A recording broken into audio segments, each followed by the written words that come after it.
Man of Steel, a critical flop yet a financial success, arguably the most disappointing superhero movie of 2013. I think we all went into this thinking this would be the fresh new take on Superman necessary to reboot the franchise and kickstart it up again, and who could blame us for getting excited?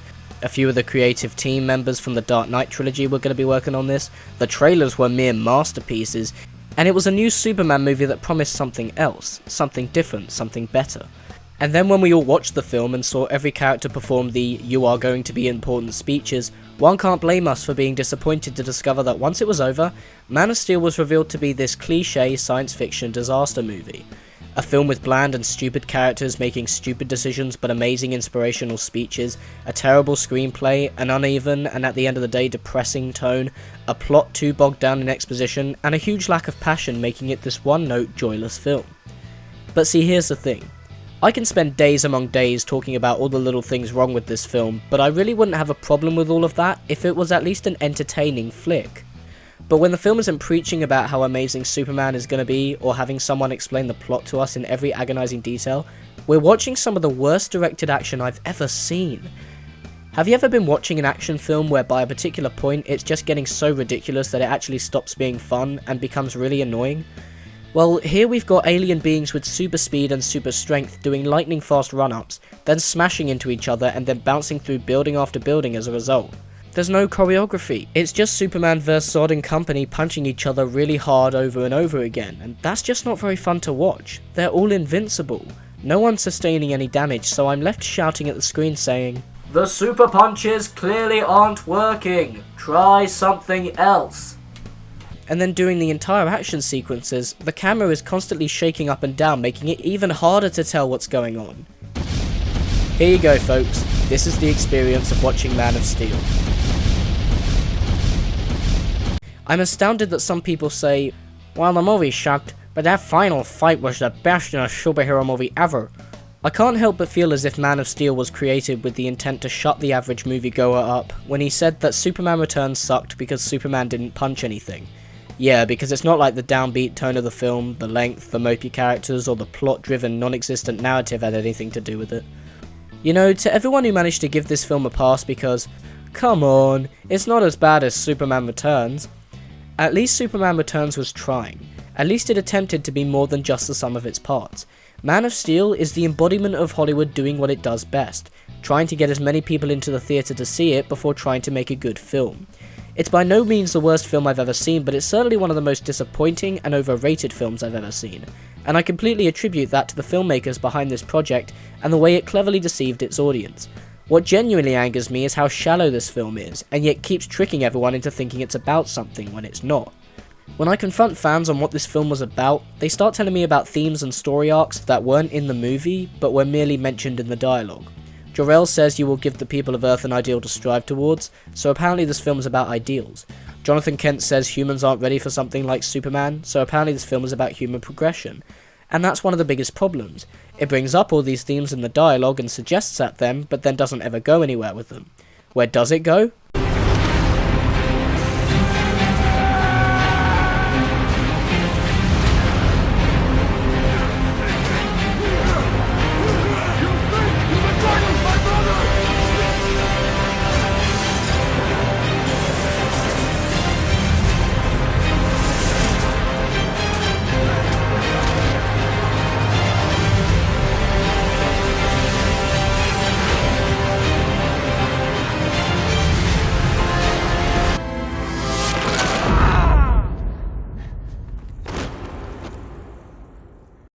It comes off to me as if there were a list of essentials the studio needed the film to contain. It needed Chris Nolan's name so that it would attract a large audience. It needed to look and feel like the Dark Knight trilogy so that it would attract a large audience. Superman will punch everyone and everything this time round so that it will attract a large audience. And since people constantly complain that Superman isn't relatable enough, the film will focus on Superman as an outcast based on his alien origins and having the weight of the world on his shoulders so that it will attract a large audience. And so this leads to a lot of things. Man of Steel tries to appeal to too many people, and in the end doesn't really have much to offer. It's not a film that knows what it wants to be, as much as a film that knows what it doesn't want to be. It doesn't want to be the Richard Donner Superman, it doesn't want to be the Superman Returns Superman, and it doesn't even want to be the comic book Superman. So what we end up with is a really uneven film. When you try to appeal to the sci-fi fans by giving us a good 20 minutes on another planet, then try to appeal to the people looking for substance and deeper meaning with characters giving all these speeches, and then try to appeal to the dumb masses with the action sequences, it doesn't run at a coherent pace, it doesn't fit together, it doesn't have any time to pay off the setups or set up the payoffs, it just doesn't work. And that's the big reason why the big Superman killing Zod moment does nothing for me. Fuck morals, it was just bad writing. Apparently Zod was originally going to be sucked back into the Phantom Zone with the rest of the Kryptonians till David Goyer decided that the climax wasn't big enough. So he came up with the idea of Superman killing Zod. What bothers me is that the script wasn't touched up at all for this to work. You can have Superman kill Zod as long as we know that Superman doesn't like killing. But we have no idea what kind of morals this guy lives by, and not one part of the film has even brought up the idea of him killing Zod. So when he does it, it comes completely out of left field. It's random, it's jarring, and to be honest, I think it's unnecessary. Especially as this has no impact on the following scenes where everyone is smiling and happy and no one even mentions it. So yeah, Superman doesn't kill, end of story, but the reason it doesn't work overall is because it's just a really badly written part of the film. When you just up and decide to slap things into the film because, hey, that could be cool, it just feels like the entire movie was written by a writer just winging it with a vague idea of the story it should tell. And this would explain why if you sit down and really concentrate while watching this film, every character seems to say one thing in one scene and then contradict themselves in the next, why the most character development we get for Clark is that he likes to save people, and then the rest of the time he seems to just be going through the motions, and why everyone seems to just do or say things without any clear motivation or sense. Seriously, go back and watch the whole sequence on Krypton, every character is a moron. Seriously, did Goyer just turn in a first draft without having anyone read it first? All the created decisions here seem to have been made for all the wrong reasons. Its style of filmmaking and storytelling is a clear indicator that Snyder and company are quite literally trying to Batman Begins the Superman franchise in more ways than one, which is fine by me if done right, but the realistic tone in those films doesn't work here because Superman's an alien. So instead of resorting to the next logical seller of the tone being the characters or the story, the movie only really knows how to get across its tone visually by tinting the colour of the whole film to this bluey greyish look. Not only does this mean we've got a really awkward tone throughout it, but it just makes this universe feel absurdly bleak. My main issue with trying to follow the same style of filmmaking and storytelling as the Dark Knight films is that none of these elements borrowed from the trilogy actually benefit the film in any way besides marketability. In The Dark Knight, that's the title for a narrative reason. He becomes the Dark Knight. That's even the final line of The Dark Knight. But no one calls this guy Man of Steel in the movie, and his impenetrable skin is only referenced in passing during a superpowers listing scene, so why is it called Man of Steel? Because Warner Brothers expects me to go, hey cool, that's like the Superman version of Dark Knight, so this must be as good as those films. And it even manages to miss the point of why the Dark Knight trilogy did what it did. In Batman Begins, we have the past story and the present story working together to create one whole narrative and character arc that lets us completely understand why Bruce Wayne becomes Batman. But in Man of Steel, we don't have a running story in the past, we just keep cutting back to seemingly random sections of his life, and it doesn't work because every flashback seems to be about discouragement. Here, this use of storytelling doesn't tell us anything besides, it's hard being an alien. None of it tells us this is why he becomes Superman. Any and all scenes of encouragement take place in the present, but then we have to watch every character around Clark say the same thing for 50 minutes, that he will become a saviour for the people of Earth, that he will give them an ideal to strive towards, he will be this, he will be that. The original film managed to go through this stuff with a couple of scenes, and that's all you need, so when they drag it out, not only is it boring, but it makes it all the more disappointing and pointless when all he did in the movie was this. Then we get the other creative decisions where they're only made because this is a reboot. It decides to make its own setup so overly complicated because it's change for the sake of change.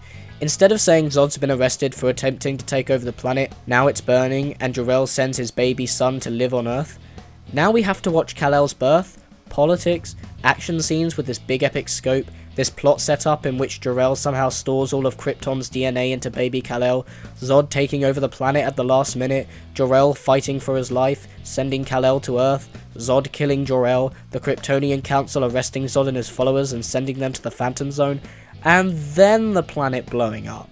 And then it's discovered later on in the film that Zod and his followers plan to suck out all the remaining Kryptonian DNA from Superman and use this terraforming device to kill every human on Earth and create a new atmosphere for a new Krypton. I mean, it just goes on and on. It fucks up such a simple backstory and narrative for no good reason.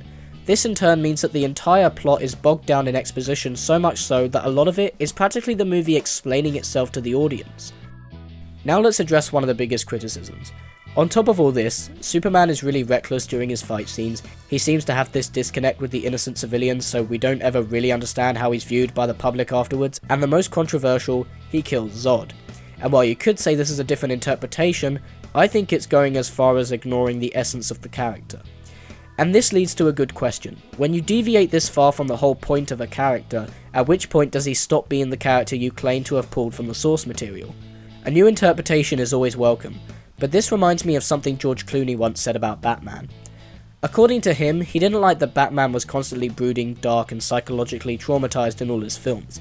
He wanted Batman to get over his issues and be happy eventually, which is why he chose to play the character with such an upbeat attitude. When you do that, you've basically gone out of your way to ignore the point of the character. In simple speak, it's no longer Batman. And when you go so far out of your way to change the point of the character so much, it implies that you think there's something broken or wrong with the material you've adapted. If you genuinely wanted to create a film based on an alien outcast in this gritty science fiction disaster flick, where the character was all angsty and henceforth more relatable, who messes up and makes mistakes 24/7 like recklessness and murder, why not base it on a different superhero that matches that criteria? Or hell, make up your own. Why does this have to be Superman? In my opinion, it's because Superman. You stick him in a movie and it's going to make millions, maybe billions. He's arguably the most popular and thought as the original superhero. So when you tell people this movie is going to be about him, they'll pay money to see it, the changes will spark controversy, the fanboys will love it no matter what, but at the end of the day, everyone bought a ticket. And at the end of the day, we're the ones complaining about the movie, and Warner Brothers are the guys that made a profit. I really think where it all went wrong was in writing. The opening sequence on Krypton is stupid dialogue after stupid dialogue. On Earth, every line is about the plot, and very little of the movie takes time to focus on characters as characters instead of entities. Superman is important in this film because of what he does, not who he is. Lois Lane is important because she's Lois Lane. Zod is important because we need a villain. And I think the reason I'm still talking about this film is because I see the potential, I really do. And I'm not blind to the really good things about it. Henry Cavill is perfect for this role. He looks great in the suit, and when the character is given some dramatic moments for him to work with, he really does shine. And on the few occasions when you see that Superman confidence and authority figure come out, he really does come off as an intimidating nice guy, which is exactly how Superman should come off. And this is also a really good looking movie. Where the camera work sucks all kinds of dick, when it's not shaking, the cinematography is awesome. In fact, I dare say a lot of it is quite beautiful. The design of everything Krypton looks weird but amazing, the entire sequence with Superman flying is a joy to watch, the special effects are dazzling, and a lot of care has gone into making this movie look like something with real substance. And if nothing else, it made for some truly emotionally powerful trailers. So for me, Man of Steel isn't very good, but is undeniably fascinating. There are seeds for great stuff throughout the whole flick, and that's why after watching it a couple more times, I can sort of understand why people may like this. A lot of people like to think that in fantasy and sci-fi, there's a story behind everything, and when you see the potential throughout the film, it causes them to create their own answers, their own stories. It creates a sense of wonder and imagination, and that's something I'll give credit for as well. It doesn't quite work for me, but damn it, I'm still talking about it. Cheers for watching guys, and as always if you like this video, you can subscribe to my channel.